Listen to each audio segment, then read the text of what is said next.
जय मसीह की। प्रभु यीशु मसीह के महान और मधुर नाम से मैं फिर से एक बार आपके पास आती हूँ। स्मिरना प्रेयर हाउस चैनल में आपका स्वागत है। आइए हम वीडियो को शुरू करने से पहले अपना सर्वशक्तिमान पिता परमेश्वर की ओर अपनी आंखें उठाए और छोटी सी प्रार्थना करें। हमारे महान अनुग्रहकारी ईश्वरीय जीवित प्रभु जीवित परमेश्वर, आपके चरणों के तले इस समय आते हैं, हमारे बीच में आपकी उपस्थिति चाहते हैं। अब हमसे बातें करिए प्रभु। आपका वचन मधु और मधु छत्ता से भी बढ़कर मीठा है प्रभु। आप हमसे बातें करें। हमारे सुनने वाले हर एक भाई बहनों का हृदय को खोलिए प्रभु। आपका वचन उनका हृदय को कायल करे और प्रभु में वह चलने पाए। छोटी सी प्रार्थना यीशु के नाम में, आमीन।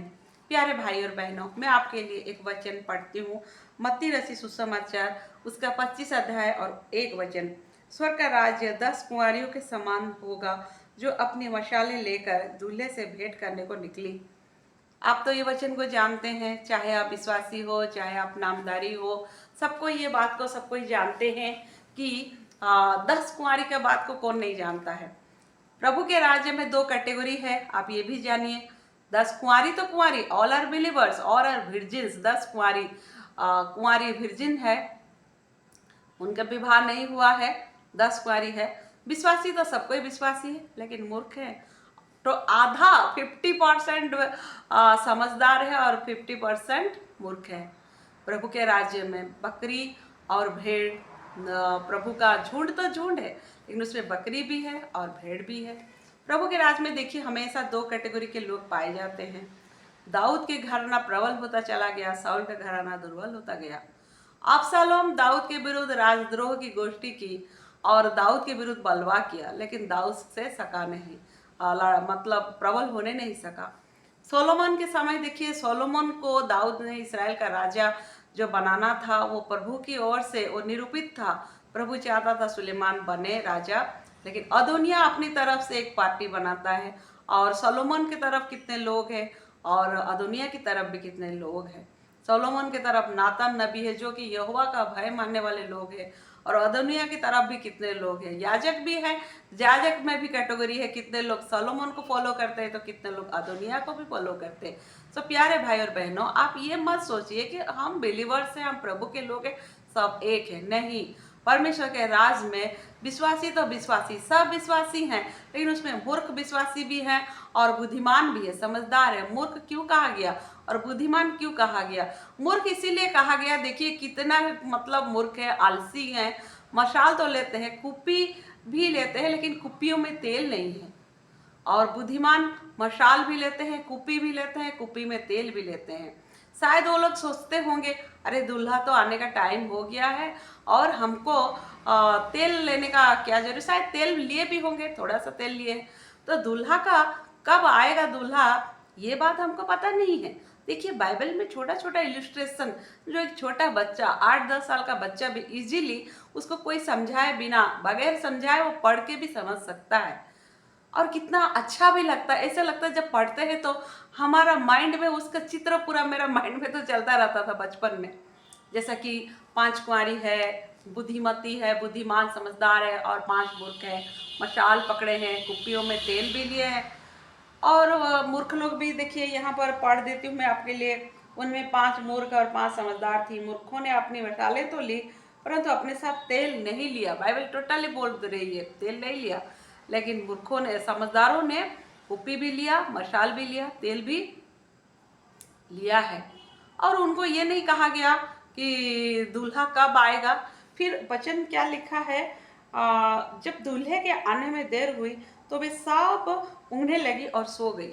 देखिए, और ये रात्रि का समय है। फिर वचन क्या बोलता, आधी रात को धूम मची।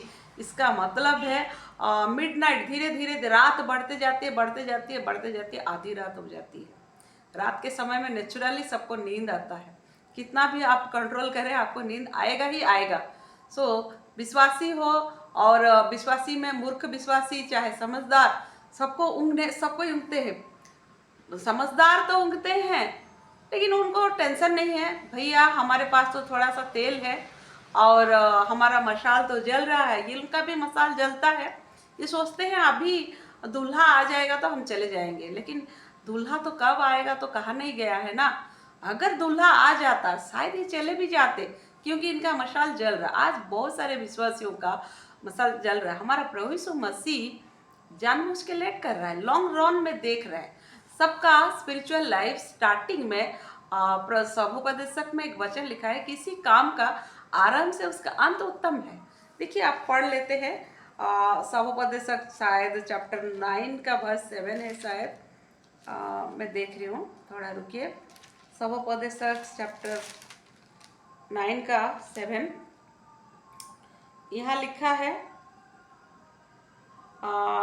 अपनी मार्ग पर चला जा। यहाँ कौन सा एक जगह में है भाई,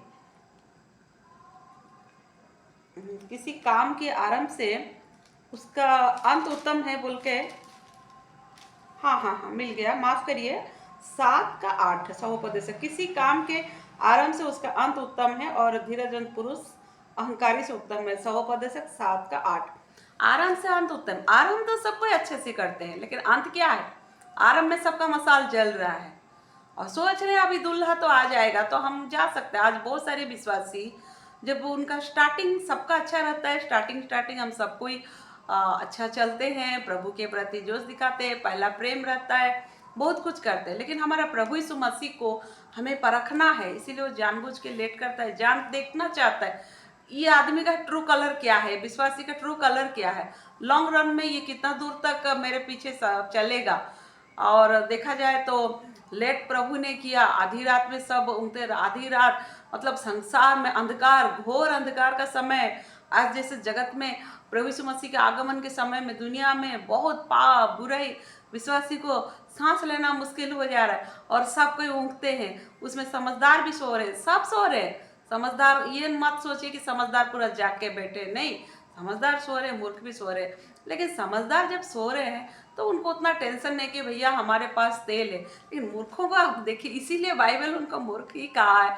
तुम कैसे सो पाते हो जबकि तुम्हारे पास तेल नहीं है? और ये भी सोचना चाहिए, किसी घड़ी यदि दूल्हा आ जाएगा तो हम कैसे करके अपना मसाल को जलाएंगे?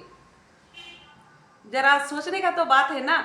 लेकिन ये सोचते नहीं है, वो सो जा रहे हैं। देखिए ये नहीं सोच पा रहे हैं दूल्हा यदि आएगा हम कैसे करेंगे, हम कौन सा हमारा मसाल बुझ जाएगा, धुआं फैलेगा, हम क्या करेंगे? अरे भैया हमारे पास तो तेल नहीं है, दूल्हा तो लेट कर रहा है, चलो इसी बीच हम तेल का कलेक्ट करें, तेल को लाएं, चाहे दुकानदार सबके पास जाके तेल फिर ला के रेडी करके तो कम से कम रखें। आलसी भी, इसीलिए बाइबल उनको मूर्ख कहा। और देखिए जब आधी रात मतलब जो टॉप मोस्ट पोजीशन, जब पूरे अंधकार, जब विश्वास सब ऊँघते हैं, अंधकार के समय में चेले लोग जब यीशु मसीह को पकड़ने के लिए आते हैं तो प्रभु बोलता है प्रार्थना करो, वो नहीं करके 12 चेला फिर पतरस याकूब यूहन्ना को थोड़ा आगे लेता है, वो लोग सब टोटली सब सो रहे, अंधकार का समय, विश्वासी सब सो जा रहे।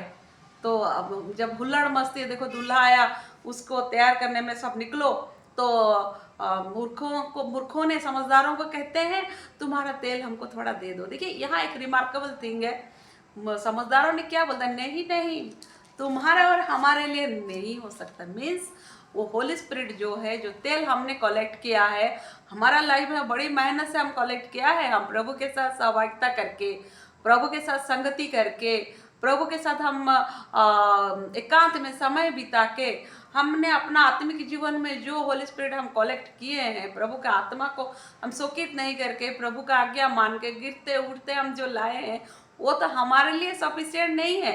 वो क्यों इतना, क्योंकि वचन बोलता है कि तुम्हारे और हमारे लिए वो बराबर नहीं हो सकता, वो जितना है वो हमारे लिए काफ़ी है भैया, तुम्हारे लिए वो नहीं हो सकता है। हम जितना है वो हमारे लिए तो मुश्किल हो रहा है और हम तुमको कैसे देंगे? समझ पा रहे हैं प्यारे भाई और बहनों? तो आत्मिक जीवन में हमारा तेल जो हमको, जब तक हमारा प्रभु यीशु मसीह नहीं आ जा रहा है, आज का विश्वासी देखिए क्या हालत में, क्वाइट टाइम लो, प्रार्थना करो, प्रभु के साथ संगति में समय बिताओ, अब सो रहे हैं। यदि दूल्हा आने का हुल्लड़ मचेगा, क्या करेंगे? क्या जा पाएंगे? बहुत सारे लोग छोड़ दिए जाएंगे। यदि आज आप पापों से मतलब किसी चीज़ों में आप उलझन में पड़े हुए हैं, पाप में आप फंसे हुए हैं, तो आप प्रभु के साथ जा नहीं सकते, पाप के बंधन में आप पाए गए हैं। यदि आप प्रभु यीशु मसीह आपको सब चीज़ों से छुटकारा देता है। देखिए यहाँ पर प्रभु का वचन कहता है, हाँ वो लोग मांगते हैं, 8 पद में 25 का 8, मूर्खों ने समझदारों से कहा, अपने तेल में से हमें कुछ भी दो, क्योंकि हमारी मशालें बुझी जा रही। परंतु समझदार ने उत्तर दिया, कदाचित ये हमारे और तुम्हारे लिए पूरा ना हो। भला तो यह है कि तुम बेचने वालों के पास जाकर अपने लिए मोल ले लो। देखिए, बोल रहे तुम बेचने वाले के पास जाओ और वहां से तुम मोल ले लो। देखिए प्यारे भाई और बहनों, ये चीज को उनको बहुत पहले से करना था। ऑलरेडी जब दूल्हा दरवाजे के पास वो आ चुका है, वो हुल्लड़ मच रहा है, अभी जाएंगे दुकानदार के पास, निकल के जाएंगे दुकानदार के पास, पहुंचेंगे, तेल भरेंगे, लाएंगे, भेंट करेंगे, बहुत लेट हो जाता है। और जब आते हैं प्रभु बोलता है, एक मैं तुमको नहीं पहचानता हूँ, हे कुकर्म करने वालों मुझसे दूर हो जाओ, बोलता है प्रभु। फिर यहाँ पर देखिए एक जगह में प्रभु यीशु मसीह क्या बोलते हैं, हे स्वामी हमारे लिए द्वार खोल दे। उसने उत्तर दिया, मैं तुमसे सच कहता हूँ, मैं तुम्हें नहीं जानता। कितना खराब लगेगा बताइए, प्रभु हम तेरे नाम से भूत को छुड़ाए, तेरे नाम से चंगाई किए, तेरे नाम से भविष्यवाणी किए, प्रभु बोलेगा मैं तुमको नहीं जानता। कितना दुख होगा। प्यारे भाई और बहनों, आज के दिन आप कैसे चलते? क्या आपके पास तेल है? क्या आपकी मसाल जल रहा है? आप इतना तेल, प्रभु नहीं बोला मैं इतना टाइम में आऊँगा, इतना डेट में आऊँगा, लेकिन वी हैव टू कलेक्ट, हमको वो तेल को अपने पास रखना है।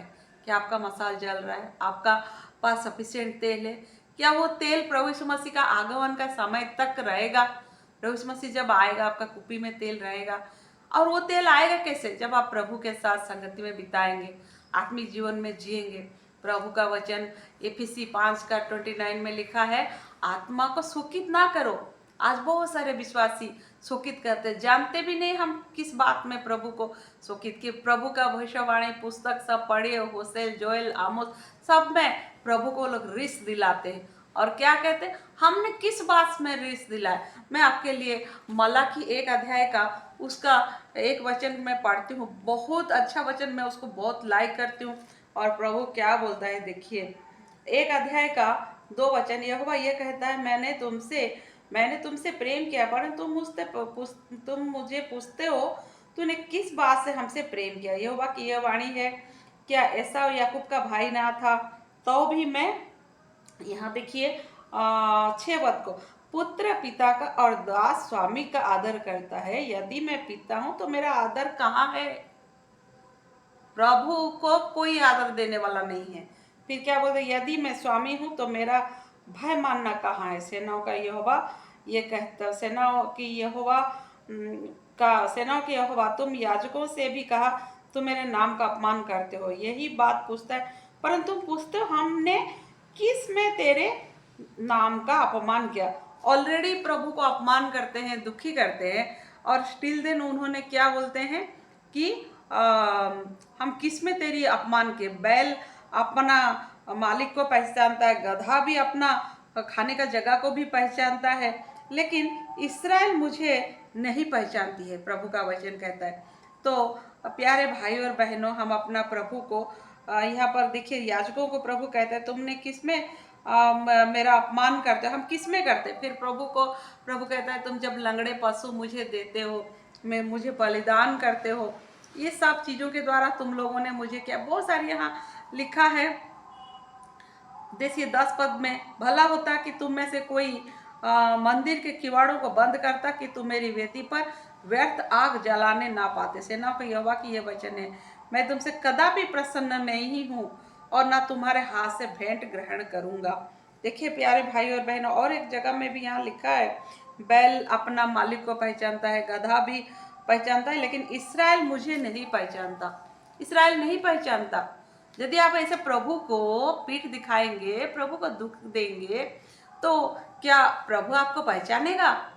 उस दिन स्वर्ग जाने के लिए बहुत कंपटीशन, सब एकदम घुसने का कोशिश करेंगे, लेकिन प्रभु जाने नहीं देगा, द्वार बंद हो जाएगा। जो तैयार रहते हैं, तैयार हैं, जिनके पास कुप्पी में तेल है, जिनका मशाल जल रहा है, वही जा सकते हैं। प्रभु का वचन कहता है एफिसी 5:29 में, आत्मा को शोकित ना करो, आत्मा को दुखित नहीं करो। साउल के जीवन में हम देखिए, साउल प्रभु को दुखी किया, पुराना नियम में यहोवा की ओर से बुरी आत्मा उसको सताने लगा, और लास्ट में साउल का एंडिंग कैसा हुआ? किसी बात का आरंभ से उसका अंत उत्तम है। साउल तो आरंभ बहुत अच्छा किया था, लेकिन उसका एंडिंग खराब हुआ। और ये कुंवारी सब भी स्टार्टिंग उनका बहुत अच्छा था, दूल्हा को भेंटने के लिए जा रहे हैं, कुप्पी भी है, मशाल भी है, लेकिन दूल्हा को भेंटने के लिए कर वर्जिन भी है, कुंवारी है। मत सोचिए संसार से ये अशुद्ध हुए हैं, ये उद्धार पाए हैं, प्रभु के साथ चलने वाले, लेकिन ऐसा विश्वासी है जिनके पास कुप्पी में तेल नहीं। सो प्यारे भाई और बहनों, क्या आज वो तेल को आप कलेक्ट कर रहे हैं? क्या आपका मशाल जल रहा है? आइए प्रार्थना करेंगे। हमारे महान अनुग्रहकारी स्वर्गीय जीवित प्रभु, आपके पवित्र वचन के लिए धन्यवाद देते हैं। आप हमसे बातें करिए और हमारे हृदयात्मा जीवन प्राण में आप बातें करिए, और हमारे भाई बहनों को जो आपके वचन सुन रहे सबों को आशीष दे। छोटी सी प्रार्थना प्रभु यीशु मसीह के नाम से रखते हैं, सुनिए, ग्रहण करें। आमीन। जय मसीह की।